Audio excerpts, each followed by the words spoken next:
ये बीजेपी वाले बहुत झूठ बोलते हैं। ये बात मानते हो कि नहीं मानते? झूठ बोलते हैं। इनके नेताओं के भाषण सुनिए, एक दूसरे से कंपटीशन में है कि झूठ कौन अच्छा बोल सकता है। इनके छोटे नेताओं के भाषण सुने कि नहीं सुने? इनके छोटे नेता छोटा झूठ बोल रहे हैं, बड़े नेता बड़ा झूठ बोल रहे हैं, और जो सबसे बड़े हैं नेता वो सफेद झूठ बोल रहे हैं। ये दिल्ली से शुरू होता है झूठ बोलना, और जमीन तक अपने लोगों को झूठ बुलवाते हैं। यहां पर हमारे किसान भाई हैं। बताओ किसान भाइयों, इन्होंने कहा था कि 2022 तक किसानों की आय दोगुनी हो जाएगी। अगर किसी किसान की और यहां खड़े हुए आए हुए हमारे किसान परिवार के नौजवानों, बताओ किसी भी किसान परिवार की आय दोगुनी हो गई हो तो बता दो। और जिन्हें समय पर खाद देनी थी, डीएपी देनी थी, लखीमपुर वाले बताओ खाद मिली कि नहीं मिली? डीएपी, और जब बोरी देखी होगी तो बोरी में से चोरी हो गई कि नहीं हो गई? ये वो लोग हैं जो कभी कहते थे कि हवाई चप्पल पहनने वाला हवाई जहाज में चलेगा। याद है कि नहीं याद है कि हवाई चप्पल में चलने वाला हमारा गरीब मजदूर हवाई जहाज में चलेगा? और जब से सरकार में आ गए हैं, डीजल पेट्रोल इतना महंगा कर दिया है कि गरीब की गाड़ी नहीं चल सकती, नौजवान की मोटरसाइकिल नहीं चल पा रही। इन्होंने लगातार डीजल पेट्रोल महंगा किया है। बताओ महंगा किया कि नहीं किया? गरीबों की जेब काट करके अमीरों की तिजोरी भर रहे हैं। जब शुरू में चुनाव हुआ तो ये बहुत डोर टू डोर कैंपेन कर रहे थे। इनके नेता डोर टू डोर कैंपेन कर रहे थे, और कुछ लोग तो थूक लगा करके पर्चा बांट रहे थे। और अब जनता का आक्रोश देख करके दूर से प्रचार कर रहे हैं, दूर दूर से। जब से जनता का आक्रोश देख लिया इन्होंने, इनका डोर टू डोर कैंपेन बंद हो गया है। अब दूर दूर से कैंपेन कर रहे हैं, दूर दूर से प्रचार कर रहे हैं।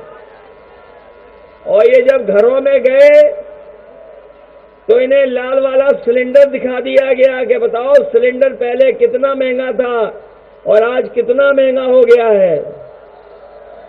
उसी दिन से इनका डोर टू डोर कैंपेन बंद हो गया है।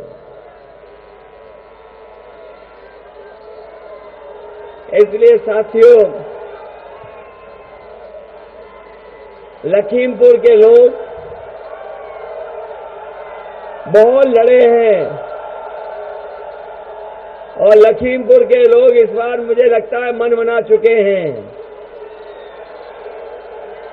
अब लगता है साइकिल के अलावा कुछ नहीं चलने वाला यहां पर।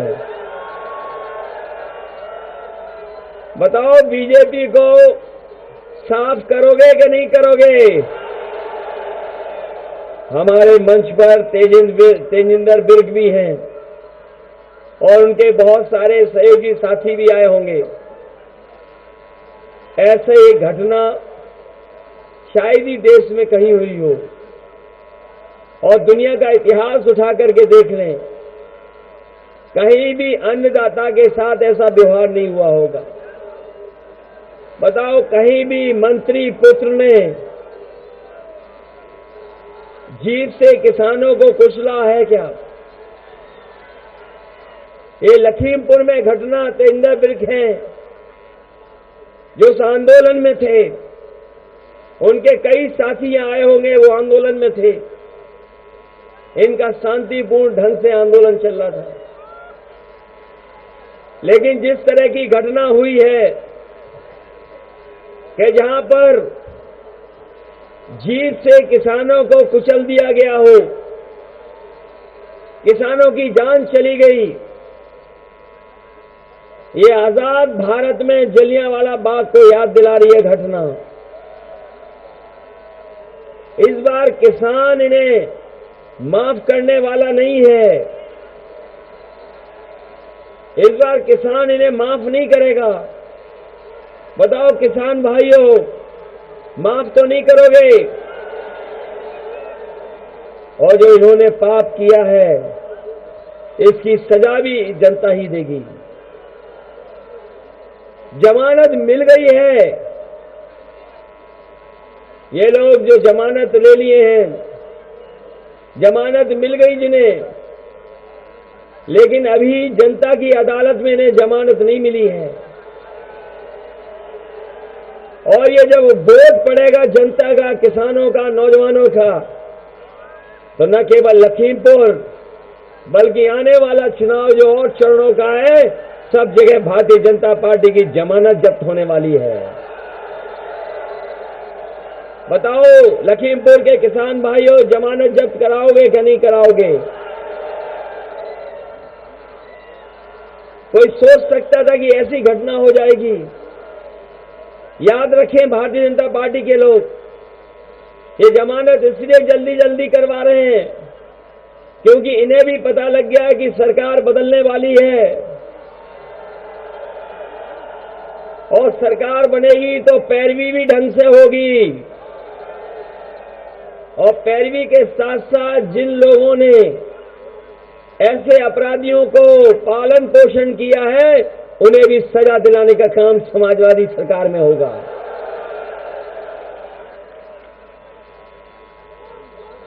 कोई सोच सकता है? वहां हमारा पत्रकार साथी भी है, जिसका भाई हमारे साथ यहां बैठा है, मंच पर आया, वो भी जो पत्रकारिता कर रहा था,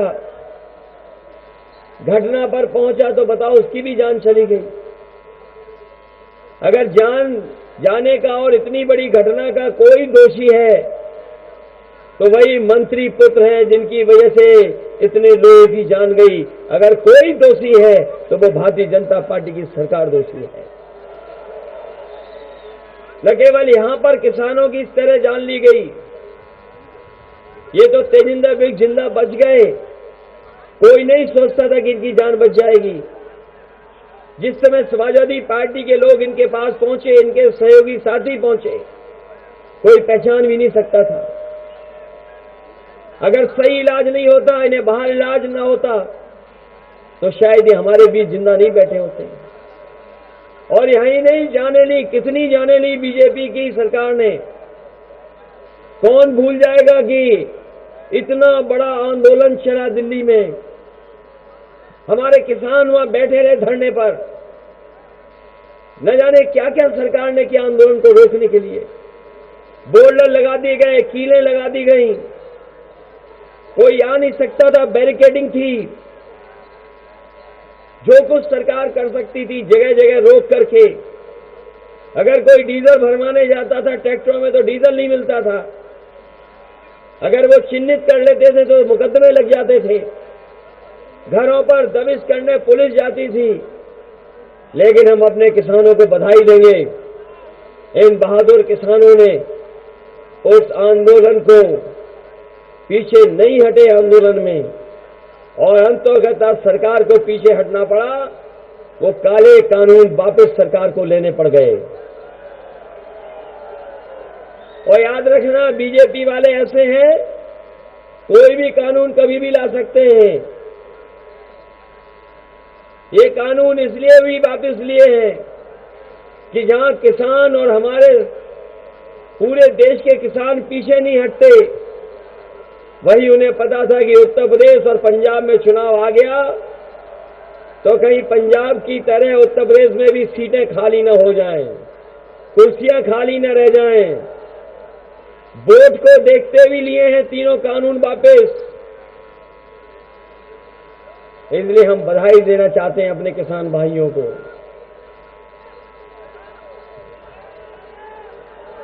अगर ये काका गए हैं तो बाबा भी उत्तर प्रदेश से जाएंगे। ये काका का मतलब है, ये बीजेपी वाले बहुत दिनों से हमें एबीसीडी सिखा रहे हैं। इनके भाषण सुनते हैं तो एबीसीडी सिखाते हैं हम लोगों को।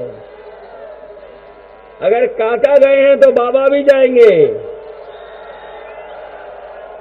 और काका का मतलब है काले कानून। अगर काले कानून गए हैं तो उत्तर प्रदेश के बाबा भी जाएंगे। ये किसान, ये नौजवान वोट डाल डाल करके उन्हें घर पहुंचाएगा। इधर बाबा जी कह रहे थे कि गर्मी बहुत है, गर्मी निकाल देंगे। अभी भी नहीं मान रहे हैं। 2 चरणों में हार गए हैं, अभी भी नहीं मान रहे हैं। ये तीसरे चरण का वोट पर जान दो और फिर चौथे में आप लोग डाल देना। वैसे तो पहले चरण के बाद ही इनके नेता कार्यकर्ता ठंडे हो चुके हैं। ये गर्मी निकालने वालों के कार्यकर्ता नेता पहले चरण के बाद ही ठंडे हो चुके हैं। दूसरे में शून्य हो गए थे और इस बार शून्य हो जाएंगे जब वोट पड़ेगा। और गर्मी निकालने वालों के इस बार जनता भाप निकाल देगी, भाप। बताओ, भाप निकालोगे कि नहीं निकालोगे? और अपने नौजवानों को हम कह के जा रहे हैं कि बहुत दिनों से फौज की भर्ती नहीं हुई है। इस खबर को अभी लाइक करें, शेयर करें, अभी चैनल को सब्सक्राइब करें और घंटी जरूर दबाएं।